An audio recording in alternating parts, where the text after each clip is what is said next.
унапредување на иновациите и дигитализацијата преку соработка меѓу етаблираните и стартап компаниите во Република Македонија. За таа цел на денешната пресконференција гостин е господин Игор Маџов, коосновач на Стартап Македонија.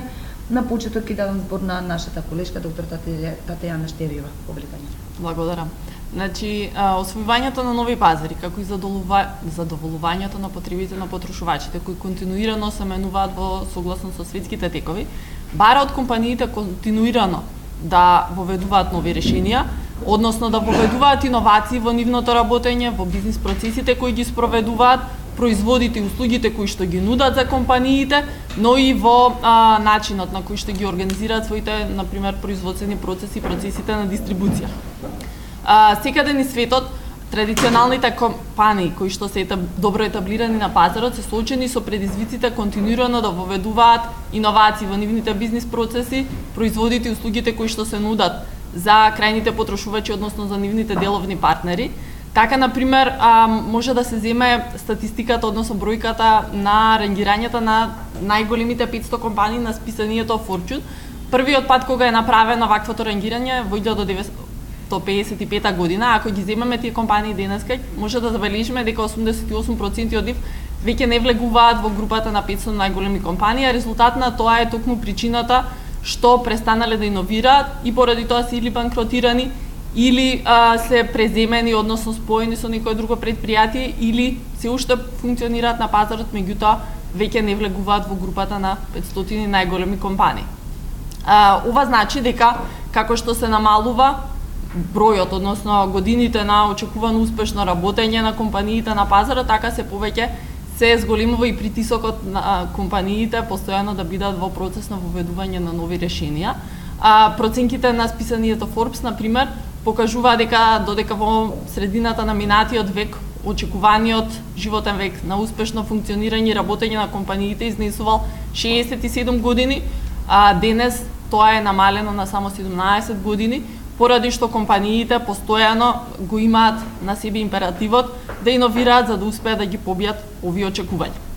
Од друга страна, на пазарот секојдневно имаме новоосновани компании кои што започнуваат со деловни активности, се борат да го изградат своето место на пазарот. Статистиките покажуваат дека приближни се бројките на новоосновани изгаснати компании на годишно ниво. А ако ги земаме бројките, односно проценките кои што се однесуваат на просечниот животен век на една компанија, според последните објавени податоци за демографијата на предпријатија од Државниот завод за статистика, стигнуваме до бројка дека од компаниите кои што биле основани во 2011 година, помалку, односно приближно до 1/3, односно 37,1% од нив се уште биле активни и успешно работеле во 2016 година, односно само 38% од компаниите основани во 2012 година се уште биле активни на пазарот во 2016 година. Кога ќе се земе вкупниот број, односно вкупната демографија на предпријатија на пазарот во Македонија, податоците покажуваат дека 99,7% од компаниите се мали и средни предпријатија,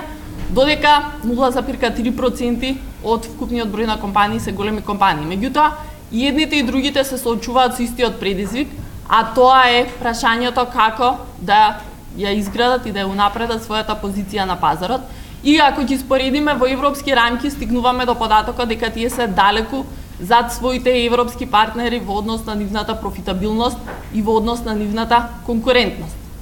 Значи, стапката на профитабилност на македонските предпријатија изнесува 11,7% и имаме ниска продуктивност по вработен, односно додадена вредност по вработен. Во 2016 година податоците покажуваат дека таа изнесувала 10.659 евра, што е далеку помало од остварената додадена вредност по вработен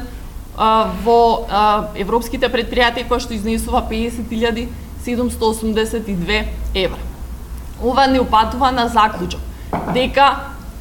како неопходна предпоставка, односно предуслов за обезбедување на забрзан раст и на едните и на другите субјекти на пазарот, значи и на големите етаблирани компании и на новооснованите мали и средни предпријатија, односно оние кои што сега започнуваат со спроведување на своите деловни активности, неопходно ние да ја зацврстиме нивната взаемна соработка. Од овие причини, Стопанската комора на Македонија во соработка со Стартап Македонија започнува активности кои што ќе бидат формализирани преку потпишување на меморандум за соработка. Меѓутоа, тоа што уште поважно е што планираме цел сет на заеднички активности кои што ќе бидат насочени кон зајакнување на соработката помеѓу традиционалните, односно етаблирани компании од една страна и новооснованите стартап компании од друга страна. Во рамките на оваа соработка ќе бидат реализирани повеќе активности кои што ќе се однесуваат на нивно вмрежување, заеднички обуки, тренинзи и цел еден круг на настави кои што треба да доведат до зајакнување на соработката помеѓу овие два чинители на пазарот во насока на заемни придобивки и за едните и за другите компании. Зошто ни ова потребно? Од една страна, етаблираните македонски компании постојано се во потрага, односно во постојан процес на зголемување на нивната иновативност и конкурентност на светските пазари. Од друга страна, стартапите по правило се флексибилни, креативни и иновативни, меѓутоа на нив им во основа им недостига простор за да ги тестираат своите решенија во реален контекст и да ги испробаат своите производи кај реални потрошувачи и да ги зацврстнат својата позиција и улога на пазарот како би можеле да обезбедат забрзани стапки на раст и да преминат евентуално во другата група на големи етаблирани компании. Поради тоа очекуваме дека соработката која што ја најавуваме, односно активностите кои што ќе се спроведуваат во рамките на оваа соработка треба да обезбеди придобивки и за едните и за другите компании. Значи од една страна, богатството на знаење, искуството, пристапот до пазар и изградената мрежа која што имаат веќе воспоставено големите етаблирани компании, треба да им помогне, односно да придонесе за младите предприемачи од иновативни идеи да успеат да стигнат до изградување на успешни бизниси. Од друга страна, очекуваме дека креативноста и технолошката супериорност, како и ориентираноста кон иднината и предизвиците кон кои што треба да се приспособат компаниите, ќе им помогне на искусните компании да ги трансформираат своите услуги, да се приклучат кон тековите на дигитализацијата и да ги подготват своите бизниси за иднината и на тој начин да станат поконкурентни на домашниот, меѓутоа што е уште поважно и на странските пазари. Значи, тоа што би требало да биде краен резултат, односно ефектите од оваа соработка која што се воспоставува, е од една страна да им помогнеме на стартапите, полесно да го изодат патот од иновации и предприемништво до успешен бизнис, а од друга страна на етаблираните компании да им се овозможи како традиционалните бизниси кои што во моментот ги водат да се трансформираат во иновативни и технолошки конкурентни бизниси. Овде ќе му дадам збор на колегата Игор Маџов, коосновач на Стартап Македонија, кој што ќе се обрати во однос на што ќе бидат ефектите од соработката која што би ја воспоставиле од аспект на стартап заедницата. Повели, Игор. Благодарам, Тања. Македонија е навистина мала земја која што својот начин на кој што како ќе зголеми својата економија може да гледа во делот иновациите и во тоа како да настапува со своите производи и со компаниите на странските пазари. Тука ние ги застапуваме стартапите како Стартап Македонија кои што се брзо растешки компании кои што се далабоко навлезени во делот на дигитализација. Истиот процес сакаме да го примениме во соработка со етаблираните традиционални компании во Македонија, да се постигне на синергија со која што и двете страни би имале придобивки. Она кое што сакаме да го постигнеме во крајен случај е да им се даде на стартапите шанса да ги тестираат своите производи со реални клиенти и пристапот на пазари кои што го имаат и знаењето кои што го имаат традиционалните компании, а традиционалните компании и етаблираните компании од Македонија да добијат таа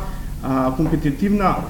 страна, односно дигитализацијата која што им недостасува за да бидат доволно иновативни и да бидат конкуренти на светските пазари. Во истражувањето кое што го направивме изминатата година, идентификувавме доста ресурси, голем број на ресурси кои што се достапни на малите и средните предпријатија во Македонија и сакаме да ги оставиме на располагање. Идентификувавме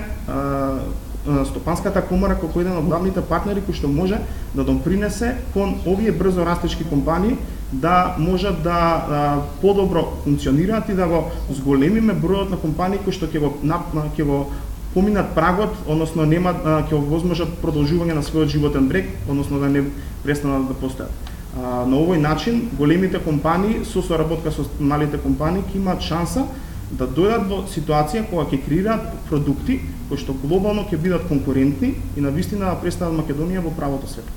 Затоа не радува оваа соработка која што од следната година ја започнуваме и ќе имаме можност да идентификуваме сегменти во кои што ќе има соработка и